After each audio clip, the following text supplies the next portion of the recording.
తలమడుగు మండలం రత్నాపూర్ గ్రామస్తుల కష్టాలు తీరనున్నాయి. రోడ్డు నిర్మాణానికి బోత్ ఎమ్మెల్యే రాథోడ్ బాపురావు తన నిధుల నుండి 8 కోట్ల రూపాయల మంజూరు చేయడం పట్ల టీఆర్ఎస్ మండల నాయకులు హర్షం వ్యక్తం చేస్తున్నారు. ఈ మేరకు సుంకిడి గ్రామంలో మీడియా సమావేశం ఏర్పాటు చేసి ఎమ్మెల్యేకు ప్రత్యేక ధన్యవాదాలు తెలియజేశారు. ఈ కార్యక్రమంలో బోత్ నియోజకవర్గ అధికార ప్రతినిధి మొట్టి కిరణ్ కుమార్, టీఆర్ఎస్ మండల కన్వీనర్ తోట వెంకటేష్, రైతు సమన్వయ సమితి అధ్యక్షుడు గోక జీవన్ రెడ్డి తదితరులు పాల్గొన్నారు.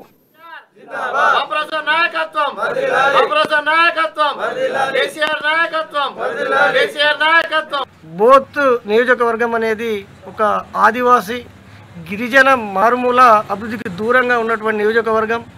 మరి ఆ నియోజకవర్గంలో ఎక్కువ మొత్తంలో ఆదివాసీలే నివసిస్తూ ఉన్నారు. మరి ఆ ఆదివాసీ గ్రామాలకు సుమారుగా స్వాతంత్రం వచ్చి ఇన్ని రోజులైనప్పటికీ కూడా ఏ గ్రామానికి, ముఖ్యంగా ఆదివాసీ గ్రామాలకు బీటీ రోడ్లు నిర్మాణం జరగలేదు.